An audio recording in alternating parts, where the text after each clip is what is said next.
Be sure to order your copy of the Go-Go Offense by Coach Brennan Marion on footballgameplan.com/GoGoOffense. Coach Marion goes through the ins and outs of his explosive offense, one that's tearing up the college football field and putting a lot of points on the scoreboard. Again, you can order your copy at footballgameplan.com/GoGoOffense. Welcome to footballgameplan.com, where football makes sense. I'm Emery Hunt, the czar of the playbook. As always, it's a fantastic time of the year in college football. As we start October, college football season is well into the full swing. The FCS season has been as crazy as it has always been, which is a fun time, and we'll break down all of that, all of the games, all of the big matchups, and some upset specials this week on our FCS Kickoff.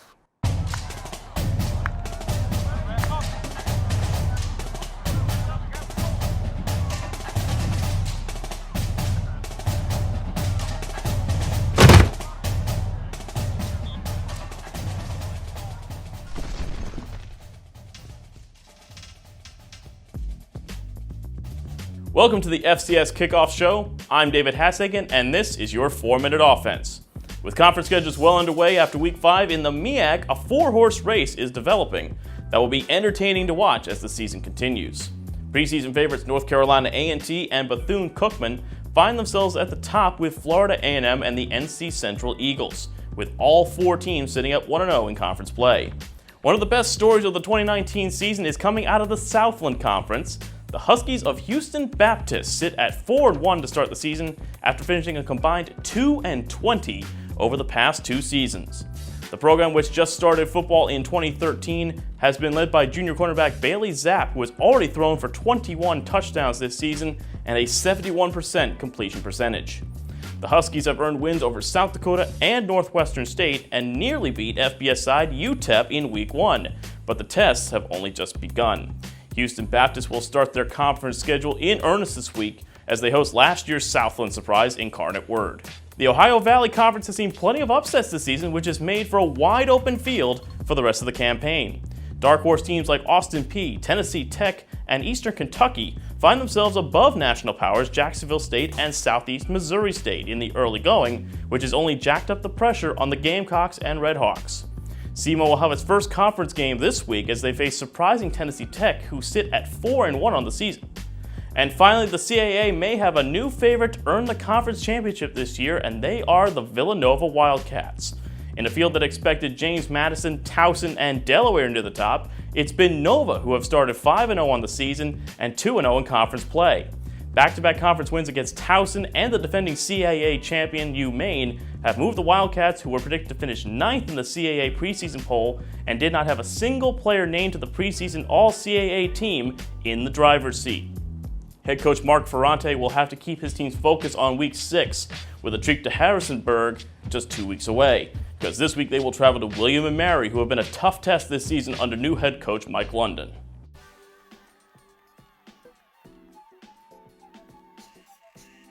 I'm Mike Abuchalam, and this is your football game plan Big Sky Conference Whiparound for Week 6. This week, Montana State moved up to the number 7 ranking in the FCS. Their 4th win in a row saw them win 49-31 at home over Northern Arizona. A strong 4th quarter in which the Bobcats scored 28 unanswered points saw them push past the Lumberjacks. This win sees Montana State retain its place atop the Big Sky Conference with a 4-1 record. Next week, the Bobcats travel to take on Cal Poly. Montana comes in ranked 18th in the FCS after an impressive win over 4th-ranked UC Davis. An impressive performance from Dalton Snead, in which he threw for 5 touchdowns, saw the Grizz win 45-20 over the Aggies. The victory makes them 1-0 atop the conference, tied with Montana State for the best overall record. The Idaho State Bengals come to town in Week 6. The other teams at 1-0 in the conference are Cal Poly, Idaho State, and Northern Colorado. Idaho State sits at 2-2 after a victory over Portland State brought them back to a 500 record. Next week's matchup with the strong Montana team will be a pivotal game as the conference standings begin to take place. Cal Poly has an even record after 4 games. They ground out a tough road victory over Southern Utah to open up conference play. Next week sees the Mustangs take on Montana State at home. Northern Colorado's first victory of the season came against Idaho. They'll look for another victory next week against Northern Arizona on the road. Weber State came in ranked 5th in the nation despite their 2-2 record. After seeing off Northern Iowa at home with a 29-17 victory, the Wildcats will begin conference play in Week 6 with a tough road test against Idaho. Though unranked nationally, Sacramento State is tied for 2nd in the conference without having played a game versus a Big Sky opponent. The Hornets fell to 2-2 versus Fresno State last week, but they'll look to get back to winning ways against Eastern Washington at home next week. The other team with an even record in the conference is Idaho. The Vandals will look to get their 3rd victory of the season in their 3rd consecutive conference game versus Weber State. 5 teams sit at 0-1 in the conference so far: Southern Utah, Eastern Washington, UC Davis, Portland State, and Northern Arizona. Of those 5 teams, the Eagles are the only team to not play a Big Sky opponent in Week 5. A victory over North Dakota saw them notch their 2nd victory of the season. The Aggies, Lumberjacks, and Vikings are all also at 2-3 on the season, with losses to Montana, Montana State, and Idaho State respectively. These 3 teams face North Dakota, Northern Colorado, and Southern Utah next. The Thunderbirds sit at 0-1 in the conference and at 1-4 overall. That places them at the bottom of the Big Sky standings. I'm Ike Abuchalam, and this has been your Football Game Plan Big Sky Conference Whiparound. Week 5 in the Big South is come and gone. Before we get into this week's action, let's take a look back at the weekend that was. In the Big South's first in-conference game of the year, the North Alabama Lions took down the Presbyterian Blue Hose 41-21. Lions quarterback Christian Lopez finished the day 13 for 22 with 217 yards and 3 touchdowns. His first TD pass was a 55-yard strike to Dexter Boykin. Boykin finished the afternoon with 2 catches for 73 yards and 2 scores. Terrence Humphrey had an 88-yard touchdown run, and A.J. Bracey had an 18-yard pick 6 for the Lions in the win. For Presbyterian, Brandon Thompson had 2 touchdown passes, including a 47-yarder to Dante Myers, who caught 5 passes for 118 yards. Number 6, Kennesaw State took down NAIA Reinhardt University 31-7 in a weather-shortened game Saturday night. Isaac Foster totaled 157 yards on just 8 touches. He had touchdown runs of 3 and 44 yards. Daniel David and Kevin Ficklin also had touchdown runs for Kennesaw State. The Campbell Fighting Camels won their 3rd straight game, defeating Mercer on the road 34-27. Campbell got off to a quick 13-0 start thanks to a pair of Colin Gary field goals and a 44-yard pick 6 from Cam Pruitt. In the 3rd, Hodge Malik Williams connected with Devarius Bargnair for a 76-yard score, and in the 4th, DeAndre Johnson and Robert Riddle both scored on runs of over 40 yards. The Fighting Camels finished the day with 249 rushing yards and 266 passing yards in their win. Now let's take a look at the updated Big South standings. North Alabama comes in on top at 1-0 with the conference's only win. And on the flip side, Presbyterian has the conference's only loss. Campbell puts their 3-game win streak on the line as they host 0-4 Presbyterian. The last 2 Fighting Camels wins have come by just 1 score. This could be the week for the Blue Hose to figure things out offensively, as Campbell allows over 450 yards per game. North Alabama looks for their 2nd straight conference win as they go on the road to face Hampton. The Pirates are 2-2 coming off a bye. Hampton has scored an impressive 37.5 points per game this season, the 15th most in the FCS. Gardner-Webb goes on the road to face Western Carolina on Saturday. The Runnin' Bulldogs are averaging just 17 points per game and under 250 yards offensively through 4 games, both ranked near the bottom in the country. Monmouth travels to 1-4 Wagner. Quarterback Kenji Bahar has already eclipsed the century mark through 4 games.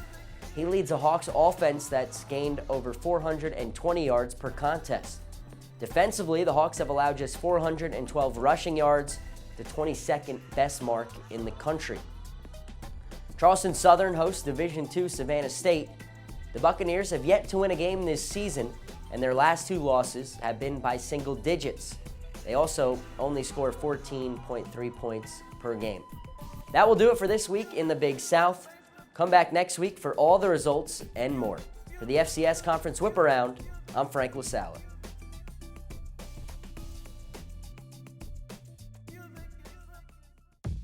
Let's preview a few games in both the Big Sky and the Big South, and we'll start with UC Davis traveling to the Hilario Center to take on North Dakota. Defense will be on the mind of the Aggies as they'll look to slow down the ground game of the Fighting Hawks. Now, the Aggies defense has been reeling the last 2 weeks, and I like North Dakota in this ball game. Between the Fighting Hawks' ability to run the football and their ability on defense to play well situationally, they'll get the victory. Montana State travels to Cal Poly, and when you're playing against an option team, it's about alignment, assignment, and execution. The Bobcats are playing really good football right now to lose sight of those pillars of defensive success. I like Montana State. Weber State hopes that their offense can hit the ground running against the upset-minded Vandals of Idaho as it did against Northern Iowa. Now, Idaho is a team that has been very competitive this season, but they have to learn how to finish consistently. They've already upset one Big Sky squad in Eastern Washington, and I believe they'll pull off another shocker against the Wildcats. Moving over to the Big South, Presbyterian and Campbell meet up in a Big South battle. Defensively, the Camels have to figure things out in the running game. I know Mercer is a tough challenge because of how they run the football, but giving up 330 yards in that contest is not what you want. So look for them to get back on the right track against the Blue Hose. In a pivotal game in the Big South between Hampton and North Alabama, the Lions secondary has to get better in order for things to change for them defensively. And speaking of the passing game, I like how quarterback DeAndre Francois has played so far this season for Hampton. 10 touchdowns to only 3 interceptions. He's doing a great job of facilitating the football to different targets. Hampton's coming off of a bye week, which gave their offense a much needed additional week to prep. For the Lions, I like the Pirates.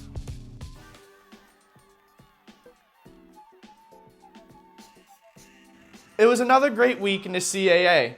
19th ranked Delaware took advantage of 2 turnovers using the short field to score both of their touchdowns. However, it wasn't enough and they fell 17-14 to FBS's Pittsburgh. Richmond lost 23-16 when they took on Fordham. The only bright spot for the Spiders was Charlie Fessler taking 8 receptions, 150 yards, and 1 touchdown. New Hampshire rode their defense to a 23-6 victory over Duquesne. The Wildcats were 58 seconds away from shutting out the Dukes, but gave up a touchdown in the final minute of the game. Second-ranked James Madison rolled past conference rival Elon. The Dukes used the ground game in their 45-10 win, having 4 rushers over 50 yards and collectively scoring 6 rushing touchdowns. Jeff Undercuffler threw 3 touchdown passes, and Albany scored 24 straight points in the second half before holding off a late rally to defeat William and Mary 39-31. 8th-ranked Villanova came flying out of the gate, taking a 30-0 lead in the first half against 12th-ranked Maine. Quarterback Daniel Smith passed for a touchdown and ran for 2 more in the 33-17 win. 9th-ranked Towson fell flat when they put up a goose egg against FBS's 9th-ranked Florida. The Tigers failed to reach 250 offensive yards and gave up over 400 yards in the loss. The conference matchup between Stony Brook and Rhode Island was a wild one, especially late. In the fourth quarter, 37 points were scored. Stony Brook blew a 21-7 lead, and the lead changed twice in the final minute. Tyquell Fields took a handoff 50 yards for the go-ahead touchdown with 11 seconds remaining, and Stony Brook won 31-27. A look into the FCS Stats Top 25 this week, James Madison holds their spot at 2nd. Villanova moves up 3 spots to 5th. Towson moves up 1 spot to 9th. Delaware also moved up 1 spot to 19th. Maine continued their free fall to 20th, and Stony Brook finally makes an appearance at 24th. A preview of the games coming up this week in the CAA. Winless Rhode Island takes their 20th ranked passing offense on the road to take on Brown and their 23rd ranked passing defense. Richmond will lean on their stout defense when conference rival Albany and their impressive offense comes to town. The Great Danes have the 24th ranked offense while the Spiders have the 36th ranked defense, 18th best against the pass. Elon will look to score more points this week than the 10 they put up last week against James Madison. Unfortunately for them, New Hampshire is only giving up 18.3 points per game, 15th best in the nation. 5th ranked Villanova wants to keep their undefeated season alive when they take on William and Mary. The Wildcats will once again lean on their 9th ranked Russian attack. The Tribe have given up 885 yards on the ground in 5 games this season, ranked 87th. Finally, Second-ranked James Madison goes on the road to face off in a conference matchup against 24th-ranked Stony Brook. James Madison is a powerhouse team who excels in all facets of the game, ranked 4th in offense and 23rd in defense. They will need that defense, specifically their 9th-ranked Russian defense, to slow down Stony Brook's offense, which is ranked 5th. The Seawolves rely heavily on the run, where they also rank 5th. Those are the matchups this week, with Delaware, Towson, and Maine all having byes. For the FCS Whiparound, I'm Dylan Cieslik. How's it going, everyone? I'm Zachary Morgan here with the Ivy League Whiparound. The Princeton Tigers wiped the floor with the Bucknell Bison on Saturday, walloping them 56-23 behind a record-setting performance by quarterback Kevin Davidson. The senior set a new school record for touchdown passes in the game with 7, 4 of those going to senior wide receiver Andrew Griffin, who finished the day with 9 catches for 200 yards en route to victory. The Columbia Lions lost to the Georgetown Hoyas 24-10, with turnovers being the Lions' Achilles heel. The win gave the Hoyas the rights to the Lou Little Cup and bragging rights in the historic rivalry that had seen Columbia claim the victories in the previous 2 meetings between the 2 teams. Dartmouth beat down on Colgate over the weekend, dismantling the winless Raiders 38-3. Jared Gerbino looked sharp out of the gate, completing his first 10 passes of the night. All in all, it was just flat-out domination by the Big Green as they rolled on to their 15th straight victory against a non-conference opponent. The Penn Quakers took on the Lafayette Leopards Saturday, winning the game 28-24 behind a monster game from Carrick and Brooks. The senior tailback was dominant throughout the day as he took 29 carries for 202 rushing yards, bursting into the end zone for 2 scores. This was the second week in a row that the Quakers found themselves in a close game. Fortunately, this time they were on the winning end. The first Ivy League game of the year featured the Brown Bears taking on the Harvard Crimson on the road, and Brown started the game off well, taking a 7-0 lead on their first drive of the game. Then Harvard went on to score 42 unanswered points throughout the rest of the game, and sophomore quarterback Jake Smith led the way with 4 touchdowns through the air as Harvard cruised to their first win on the year, 42-7. Yale hosted Cornell on Saturday as both teams played their first Ivy League game of the season. After a closely contested 3 quarters that saw the teams tied at 10 heading into the 4th, the Elis took control and went on to win the game 27-16. Ultimately, turnovers spelled the Big Red's doom on Saturday as quarterback Richie Kenny threw 4 interceptions on the day. And after our first week of Ivy League action, here are the standings. Pretty straightforward, with Harvard and Yale at the top and Brown and Cornell at the bottom. This week, we get to see some more Ivy League play as Dartmouth takes on Penn on the road Friday night, and Princeton plays host to Columbia on Saturday. For the rest of the league this week, Harvard will host Howard, Yale will play Fordham at home, Brown will take on the visiting Rhode Island Rams, and Cornell will play the visiting Georgetown Hoyas. For your Ivy League Whiparound, I'm Zachary Morgan, and I will see you next week.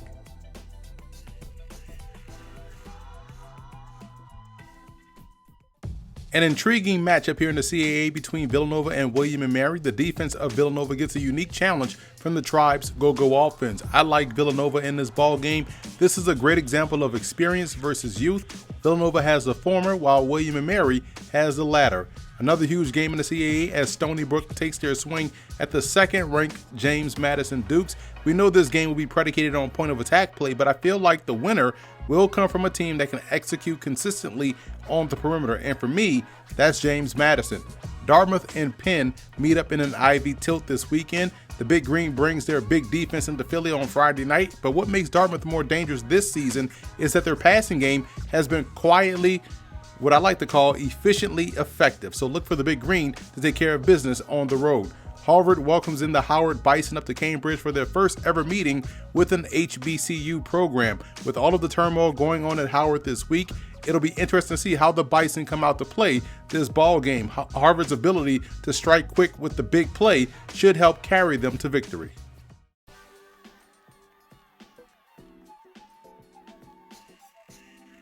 With Week 5 in the books, the MEAC Conference schedule is fully underway. As last week featured 4 conference games that only muddied the waters further in deciding a favorite to go to the Celebration Bowl in December. On Thursday, the number 17 ranked A&T Aggies put on a defensive clinic, shutting down Delaware State 37-0, while Jermaine Martin recorded 4 rushing touchdowns in the win. Bethune-Cookman got off to a hot start with 21 first quarter points and never looked back, defeating Howard 37-29. In Virginia, the Rattlers of FAMU held on against Norfolk State 30-28, with kicker Yahia Ali hitting 3 field goals, including a 52-yarder, to earn the win. And finally, NC Central got their second win of the season, defeating Morgan State in Baltimore 27-17. After 5 weeks, things are still tightly packed at the top of the MEAC standings. 4 teams currently stand at 1-0 in conference play, with A&T, Bethune-Cookman, and Florida A&M all at 3-1 overall, while NC Central sits at 2-3. They're followed by Howard, who are 1-1 in the conference, South Carolina State, who has yet to play a conference game, and rounding out the field are Norfolk State, Morgan State, and Delaware State, who are all winless in conference play, with the Bears of Morgan State the only team without a win overall. Week 6 will feature 4 conference games and 1 out-of-conference game in the MEAC. The 1 out-of-conference matchup will feature Howard traveling north to Massachusetts to take on Harvard, who currently sit at 1-1. That game will be available at 1 p.m. and it's on ESPN+. In conference play, nationally ranked A&T and their stout offensive attack will get a strong test from Norfolk State. Morgan State will look for its first win and a big upset as they visit Bethune-Cookman, and South Carolina State will look for a win in their conference opener as they face the Hornets. But this week's feature matchup will pit 2 of the teams tied at 1-0 at the top of the conference standings against each other as NC Central travels south to face Florida A&M. The Eagles are coming off back-to-back wins, but will face a tough test defensively against a strong Rattlers attack led by senior quarterback Ryan Stanley and wide receiver Xavier Smith. For the FCS Conference Whiparound, I'm David Hassagen. Welcome to Week 6, as the Missouri Valley officially kicks off its 35th season of conference play, as it officially completed its regular non-conference schedule. Taking a look back at last week's games, as head coach Bo Pelini has shown why he decided to re-sign, as Youngstown State improved to 4-0 for the first time in 7 years, as they scored 31 unanswered points to handily beat Robert Morris, and Northern Iowa couldn't overcome its early mistakes as they fell to number 4 Weber State. Looking ahead to this week's games, as all 10 teams are in action, with Missouri State traveling to Western Illinois as both teams look for their first win.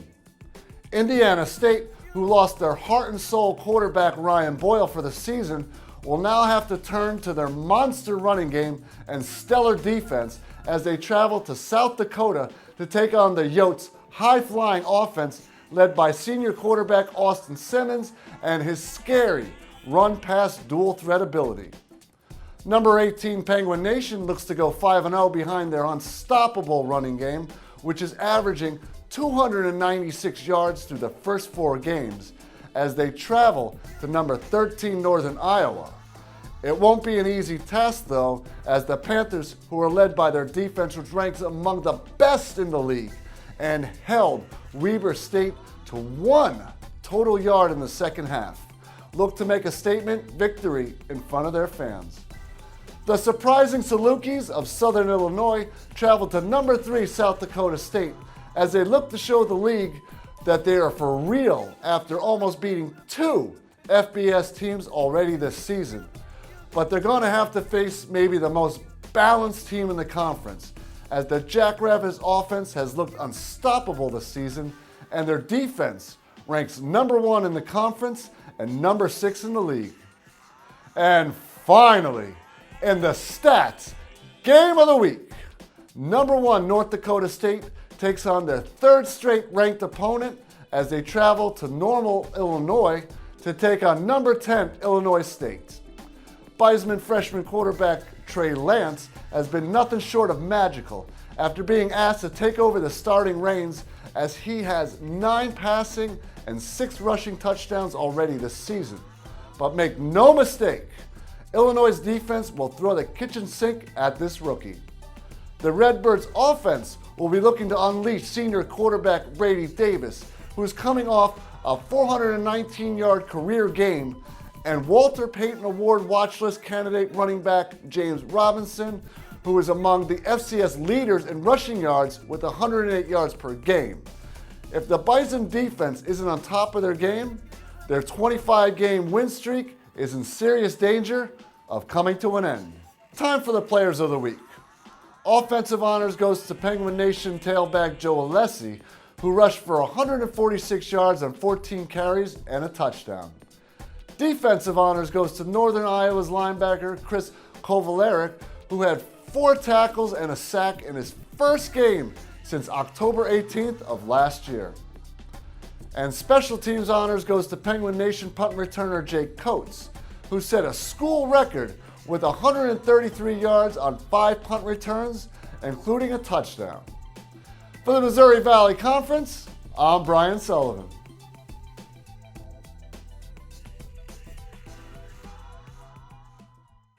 South Carolina State is back on the gridiron in what seems like forever as they head to take on Delaware State. The Bulldogs are a dark horse team in the MEAC this year, and it's because of a balanced offense with a smothering defense. They do a great job of taking the air out of the ball, and I think that'll happen in this ball game as they'll take control early against the Hornets. And what should be a great quarterback battle between North Carolina Central and Florida A&M. Davius Richard of Central is going to be one of the future stars within this conference, while FAMU's Ryan Stanley is on pace to continue to break more school passing records. Defensively, the Eagles are a very opportunistic bunch, leading the nation in turnovers, but I like the explosiveness of the Rattlers' offensive attack, and they'll strike early and often against Central. Over in the Missouri Valley Football Conference, Indiana State travels to South Dakota to battle with the Coyotes, and the Sycamores' defense has been consistent throughout the season. It's been their offense that has had their struggles out of the gate. Defensively, they'll be put to the test once again, as the Austin Simmons show is always must-see TV. And even though the Yotes defense has been non-existent this season, the extra week of work coming off of a bye should give them the opportunity to change that narrative. The undefeated Youngstown State Penguins head into Northern Iowa for a conference matchup with the Panthers. Detractors point to the Penguins' schedule as a reason why they are ranked 18th in the country, and will treat this matchup against the Panthers as a prove-it type of a contest. I think we will see Youngstown State pass with flying colors. I think the FCS gives a student athlete a chance to really develop in the classroom and on the field. And I don't think there's anything that gets in the way of the development of the student athlete. You know, whereas in sometimes other conferences, other levels of play, I think there's some things that could sway a student athlete in a wrong direction here or there. But I think at the FCS level, I think it's all about the student athlete. I think it's all about his development in the classroom and also on the playing field. And it really it keeps your values and your goals right in front of you. And I think there's less things that are going to take you away from those things.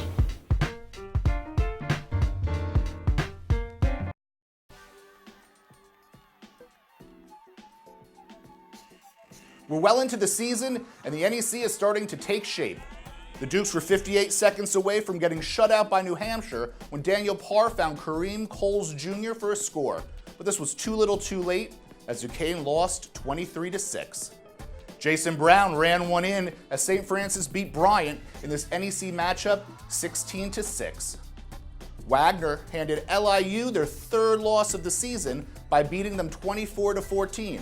Alexander Stevens accounted for 3 touchdowns, throwing for 1 and running 2 in.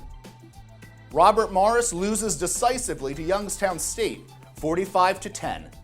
But Elijah Jackson had 140 yards rushing, even though the Colonials' offense weren't able to do much else. Christian Carter threw for 272 yards, but Merrimack fell to Lehigh 10-3. As for the standings going into October 5th, St. Francis sits at the top with a 2-0 in-conference record. Sacred Heart and Wagner are just behind them with a 1-0 record against NEC competition. However, Sacred Heart is 3-1 overall, while Wagner is 1-4 on the season. Central Connecticut State, Duquesne, and Robert Morris have yet to face any NEC competition, but the Blue Devils boast a 3-1 overall record.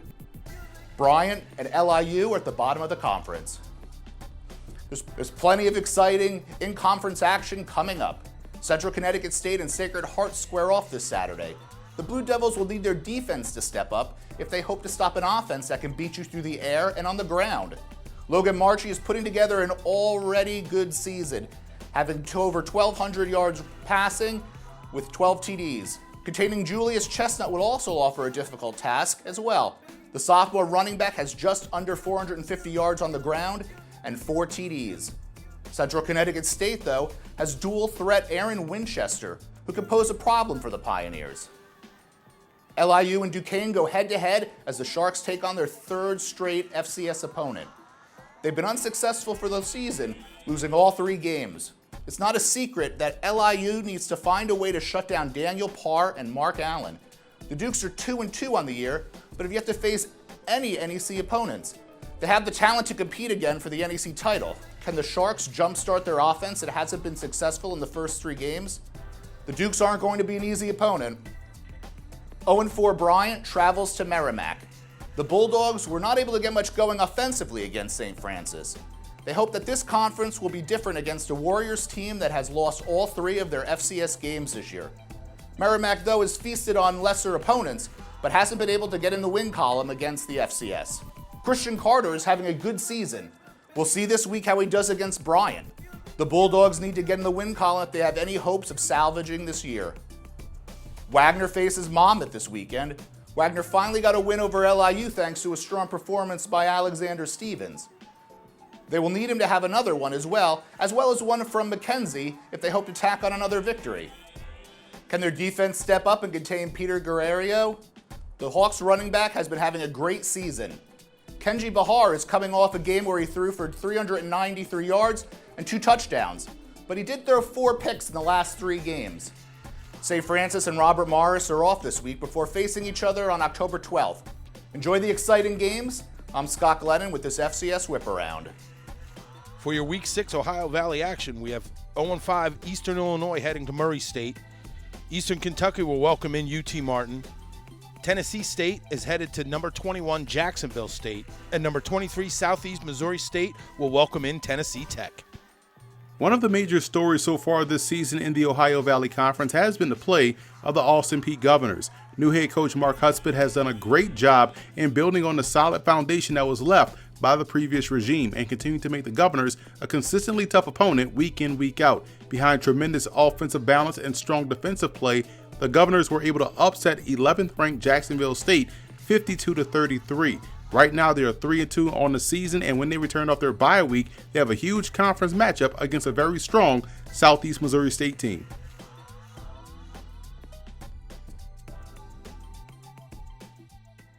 Wagner of the NEC plays host to Monmouth of the Big South. The Seahawks got their first victory of the season last week against LIU and have a tougher task this game against the Hawks. Monmouth has one of the best rushing attacks in the FCS, led by Pete Guerrero, and I think they'll ride the legs of number 25 to victory. Elsewhere in the NEC, huge battle between Central Connecticut State and Sacred Heart. The Blue Devils nearly knocked off Eastern Michigan last week as the Eagles blocked the punt in the waning moments of that game to get the victory. Sacred Heart is sitting at 3-1 on the season and on a 3-game winning streak. I don't think the Blue Devils will let one loss become 2. Look for them to get back on the winning track against the Pioneers.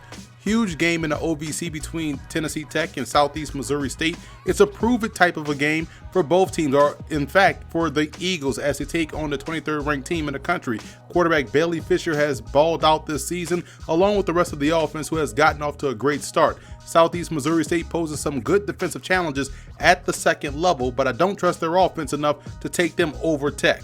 UT Martin travels to Eastern Kentucky in one of the more underrated matchups of the season, in my opinion. I'm a big fan on being balanced offensively, and the Skyhawks have just that on that side of the ball. Plus, defensively, they are very good within their front seven, led by linebacker TJ Jefferson. The Colonels haven't been as dominant as I thought entering the season, and this is a tough matchup for them. I'm taking UT Martin.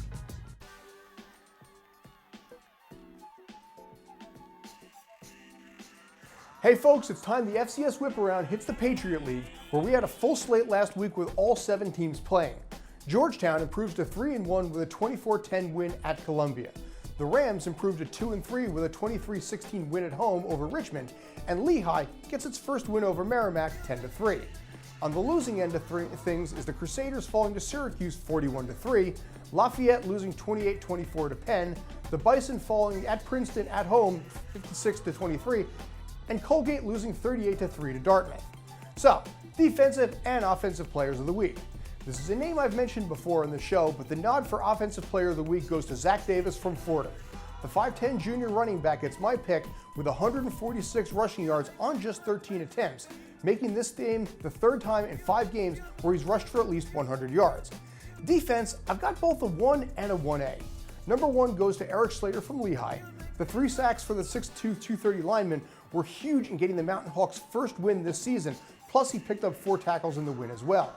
Now, I normally don't do this, but I'm also going to give special props to Taiji Leach, also of Lehigh, who blocked the punt leading to a game-tying field goal in the low-scoring win. So, let's take a look at the standings as we close out the month of September. Right now, Georgetown has built a strong lead in the division with a 3-1 record. After dropping the first game of the season, the Hoyas have won 3 straight, scoring 126 points while giving up just 13. The Rams sit in second with a 2-3 record. After losing their first 2, they've gone 2-1 and aim to get back to 500 for the first time this year with a win in Yale, which I'll get to in a minute. Holy Cross and Lehigh sit behind them both with a 1-3 record.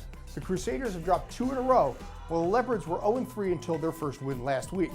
Rounding out the Patriot League are Bucknell, the Raiders, and the Leopards at 0-4, 0-5, and 0-5 respectively. Coming into this week, there are 4 games on tap. Kicking things off, we got Georgetown visiting Cornell. Cornell has split their first 2 games of the season after Big Red quarterback Richie Kennedy threw 4 picks last week, while Georgetown continues to play well and is riding a 3-game winning streak. The Hoyas are expected to pay close attention to Cornell freshman running back Harold Coles, who's averaged just over 8 yards a carry in the 2 games this season. The Rams are visiting 2-0 Yale, coming off a win against previously mentioned Cornell. Yale is expected to be competing for the Ivy League division title behind senior QB Kurt Rawlings. But keep paying attention to Ram linebacker Ryan Greenhagen. Greenhagen sits at 55 tackles this season, which has him tied for most average tackles for the Patriot League.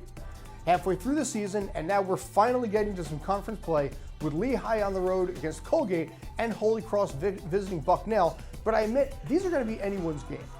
Lehigh did pick up a win, the first win of the year last week, and takes on a Colgate team that's given up 13 touchdowns on the ground this season. However, Lehigh has only scored 1. Bucknell has given up 18 touchdown passes through the air, while Holy Cross has only scored on 1 passing touchdown. So these games are really evenly matched in a dozen different ways, so it's going to be anyone's guess who comes out on top. Personally, me, I'm really curious. So, lastly, Lafayette does have the week off. For the Patriot League FCS Whiparound, I'm Scott Churchson. I'm Alex Marinoni with the Week 5 Pioneer League Whiparound. Week 5 just saw 4 games of the Pioneer League with 1 in-conference game. To quickly recap, Drake picked up their first win as they took down Marist on the road, 41-17. Drake freshman quarterback Ian Corwin threw for a career-high 4 touchdowns in the win.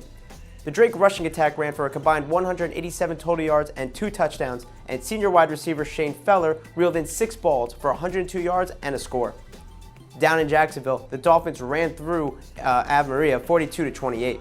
Junior quarterback Calvin Turner Jr. rushed for 145 yards and 2 touchdowns, and as a team, the Dolphins rushed for 335 yards and 3 scores. Late in the fourth quarter, senior linebacker Kayshawn Wakely took an interception 22 yards for a touchdown to seal the victory for the Dolphins. Stetson improves to 3-1 as they take down NC Wesleyan at home 55-21. Another explosive day for this offense as senior quarterback Gavin DiFilippo throws for 176 yards and 3 touchdowns and also adds 55 yards and 2 touchdowns on the ground. Sophomore running back Jareem Westcott adds 111 yards on just 8 carries, and freshman running back Jalen Leary picks up 98 yards and a score in the blowout. In our final matchup, Valparaiso loses a heartbreaker to Charleston, West Virginia, 19-13. The Crusaders blew a 13-10 halftime lead as the Golden Eagles tack on 3 second-half field goals to secure the victory. The Crusaders' offense was held to just 121 total yards on the afternoon. Drake moves to the top after their victory over Marist, despite a 1-3 overall record. Below them is Marist as the 2 schools own the only 2 conference victories. Behind them is Davidson at 3-1, followed by Dayton, Morehead State, and Jacksonville, all with 2 wins. Next is San Diego and Butler as they are both 1-2 and 1-3 respectively. Valparaiso follows at 0-4, and last is Stetson, despite a 3-1 record, rounds out the bottom with the only conference loss. For Week 6, the Pioneer League will finally jump into full conference play. We will start in Florida where the Butler Bulldogs will head to Stetson to take on the Hatters. The Bulldogs defense have given up 150 points in just 4 games and will have their hands full as the Hatters own the conference's number 2 passing attack. Next, we have Jacksonville heading to Ohio to take on Dayton. Calvin Turner Jr. will look to continue his work on the ground as he's second in the conference in yards with 378 yards and leads the conference with 5 rushing touchdowns. Dayton quarterback Jack Cook will look to keep the Flyers' offense moving and expect tight end Adam Troutman to be very involved here as he's among the conference leaders in receiving yards and receiving touchdowns. After that, we have the 3-1 Davidson Wildcats headed to Kentucky to take on Morehead State. Davidson's defense currently sits first in the nation for all FCS schools in total defense and will take on Morehead State, a team that contains the conference's #1 running game, led by Isaiah Aguero and #3 passer in Mark Pappas. In our next game, we have the Valparaiso Crusaders heading to Iowa to take on the Drake Bulldogs. The Crusaders will look to bounce back from a crushing loss last week to take on a Bulldogs team currently sitting atop the Pioneer League standings. Lastly, we have the Marist Red Fox finally hitting the road as they travel across country to take on San Diego. Marist is coming off a tough loss to Drake and will have their hands full as San Diego poses the best offense in the conference. Quarterback Reed Sinnett leads the conference in passing, and wide receivers Dalton Kincaid and Michael Bandy sit atop the conference in receiving and will be key players to watch for in this one. For the Pioneer League, I'm Alex Marinoni.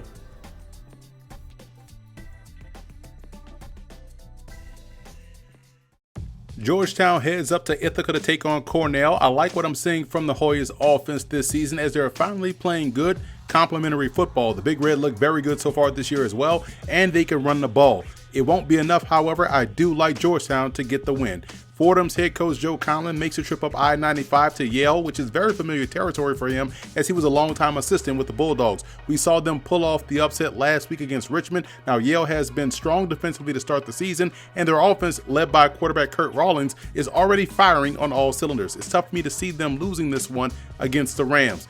Colgate has yet to notch its first win of the season as they travel to Lehigh. The Raiders' offense just hasn't been as dominant at the point of attack as we've seen them before, which has put their defense in a bind. Lehigh is coming off their first win of the season against Merrimack, but they are having similar offensive struggles, and I believe this is the week Colgate gets their first win of the year. Look for their defense to step up to the plate and get the job done. Now, over in the Pioneer League, Davidson plays host to Morehead State. Wesley Duggar, the running back, and that Wildcats offense is must-see every Saturday and is definitely box office, but it's been that Davidson defense that has been a true story of the year and another reason why I like them over the Eagles of Morehead State. Two things travel really well in football, run game and defense. The Jacksonville Dolphins will hope to pack both as they head to Dayton to take on the Flyers. Now, what they do have in abundance is a running game. Defensively, I'm not so sure, and in this matchup, expect the Flyers to find tight end Adam Troutman early and often. I like Dayton.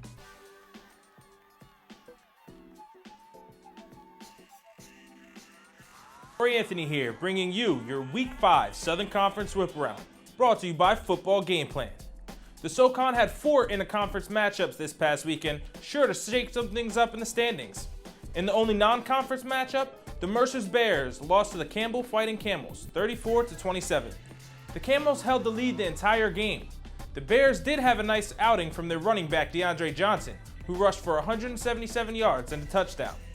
The Bears host the Chattanooga Mocs next Saturday at 4 o'clock. The Furman Paladins won a tight game against the ETSU Buccaneers Saturday, 17-10.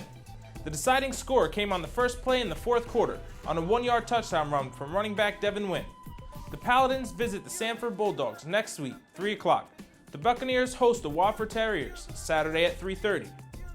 The Chattanooga Mocs take care of business against the Western Carolina Catamounts, 60-36. Catamounts running back Connell Young had a day on the ground. He rushed for over 200 yards.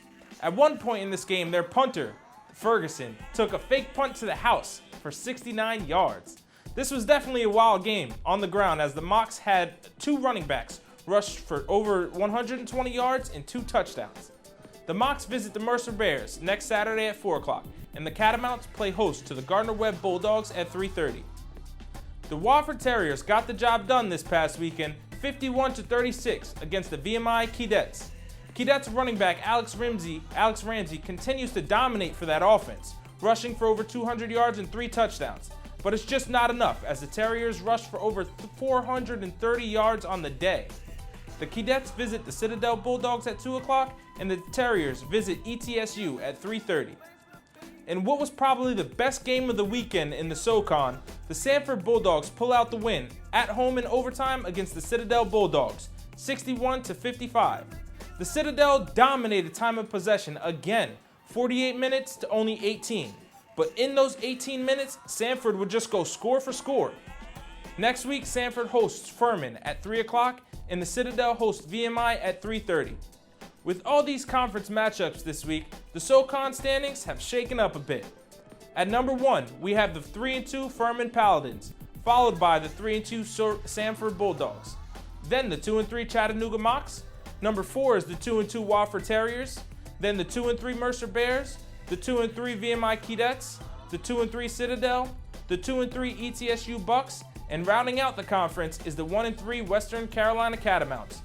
In regards to the national rankings, the Furman Paladins jump up 2 spots to number 14, and the Citadel Bulldogs fall out of the top 25. For your football game plan, Southern Conference Whiparound, I'm Troy Anthony. Week 6 in the Southland sees number 11 Central Arkansas head to number 16 Nichols. Lamar will welcome in Abilene Christian. Number 17 Southeast Louisiana will invade McNeese. Sam Houston State will hit the road to take on Stephen F. Austin. And Houston Baptist will take on Incarnate Word. And speaking of Houston Baptist, they've been the talk of the FCS season so far, and rightfully so. This program was a perennial doormat in the Southland Conference and are now 4-1 on the year, 1-0 in conference play. Their offense has averaged an impressive 52 points a game, and they've played great situational football both on third downs and inside the red zone. They've been equally as good on defense in that regard as well. You have to credit head coach Vic Shealy for getting things turned around down there in H-Town, as he has been the only head coach the school has known since they've started their program way back in 2012. Coach Shealy has championship pedigree, as he won an NAIA national title with Azusa Pacific, and he's hoping to one day lead his Huskies to the same thing. Now, they're at home this weekend as they play host to fellow Southland member Incarnate Word.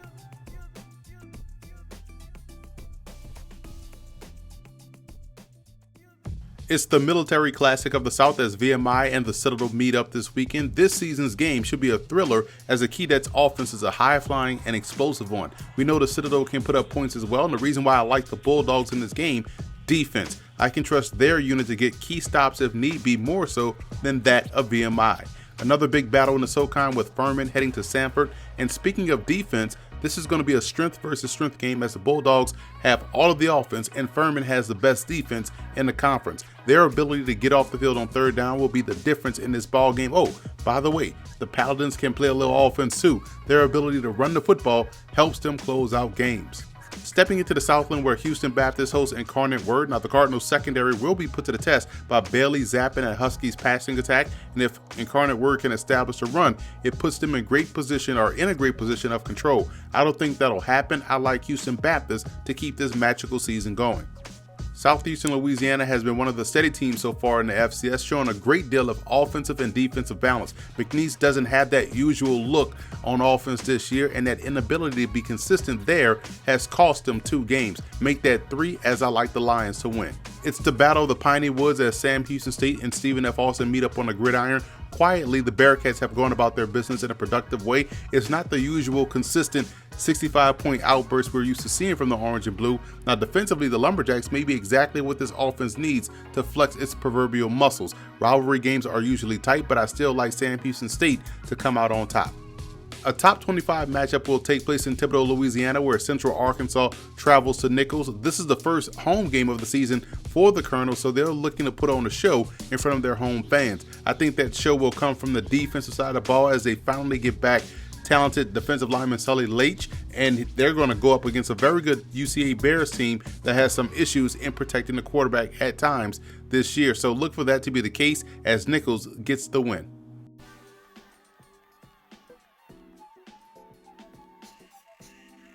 I'm JJ Josephson with your SWAC Conference Whiparound.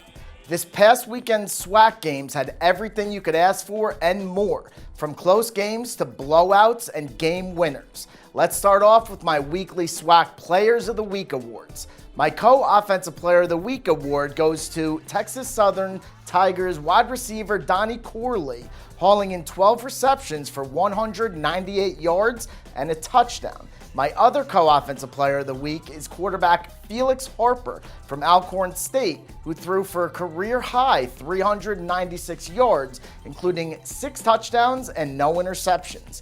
He was 21 of 31 throwing in the 45-19 victory over Mississippi Valley State.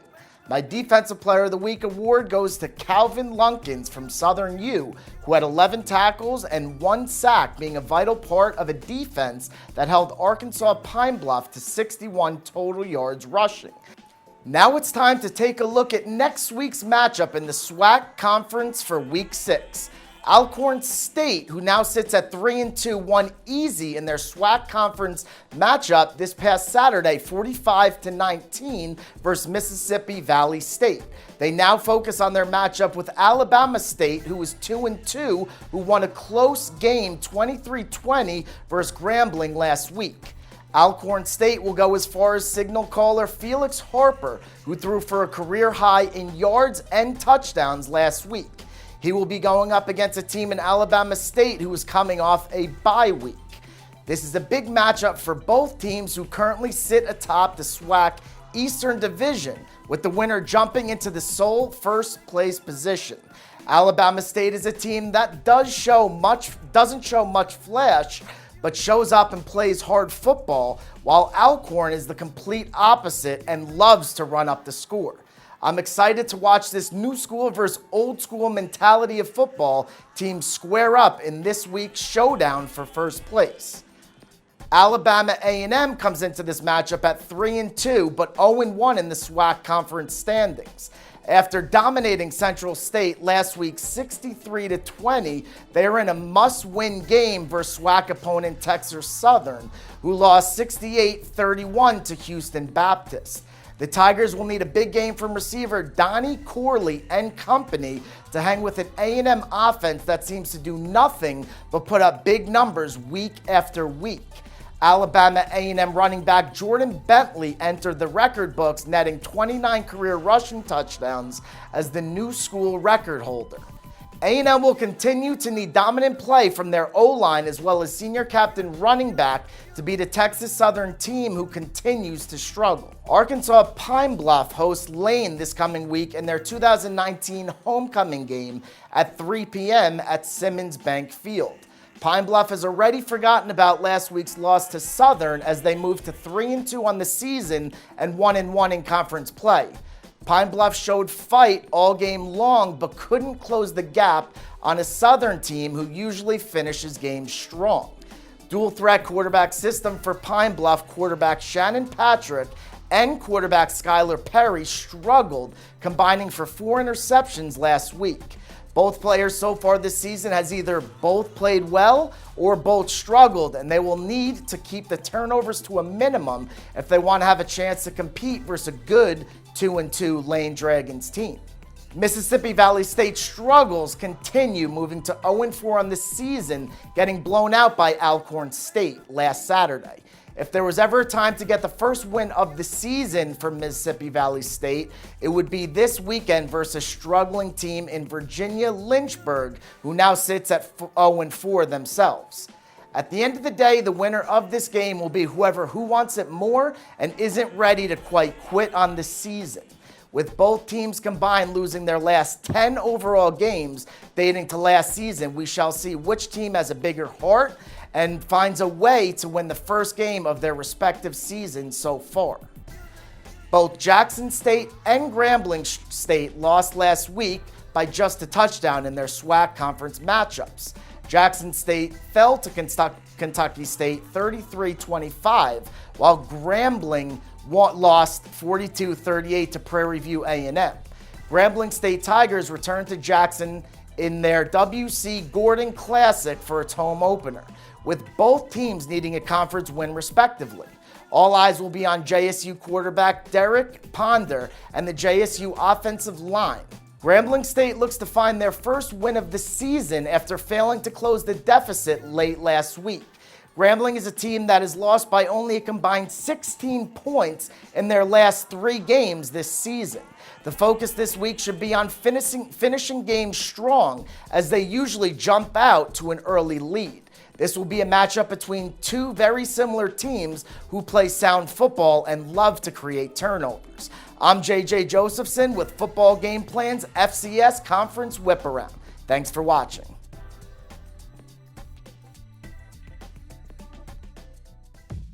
We have a big game in the SWAC this weekend that involves Alcorn State and Alabama State. We know Alcorn will always bring their run game in their defense into a matchup. Alabama State has been very competitive throughout the season, but the one constant has been their inability to stop the run. I'm taking the Braves in this game because of that very reason. We have a solid crossover matchup between Grambling and Jackson State. It's surprising that Grambling is winless so far this season. Their offense just hasn't been able to find its footing at all this year. With Jackson State's defense that gives up over 260 yards rushing a game, I think it may be the perfect opponent to fix their offensive woes. I like Grambling in a close one.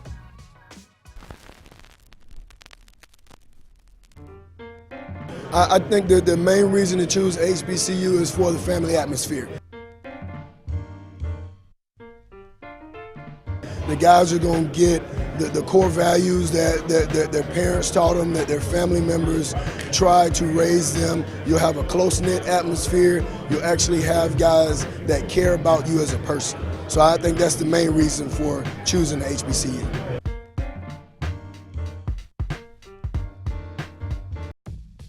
And now it's time for our Stats FCS Game of the Week preview between North Dakota State and Illinois State. The Bison have gotten off to a tremendous start to the season, led by redshirt freshman sensation quarterback Trey Lance, who has been nothing short of spectacular for their offense this year. Lance does a great job on both ends of offense, making North Dakota State very tough to defend. Now defensively, they own the line of scrimmage, and because they're able to win on first down, it makes them a very effective defense on third down. So in this game, that strong point of attack play will be needed as they are facing one of the best backs in the FCS in Illinois State's James Robinson. And what's interesting about this year's Redbirds team is that they have a complementary passing game. Brady Davis does a great job in getting the football to multiple playmakers, and defensively, junior defensive end Romeo McKnight has set up shop in the opposing backfield a lot this year. The 6'5", 260-pound Crystal Lake, Illinois native has 6 TFLs and 5 sacks on the season. In order to beat North Dakota State, you have to be able to play great defense, and in my opinion, Illinois State can do just that. I like them in the upset.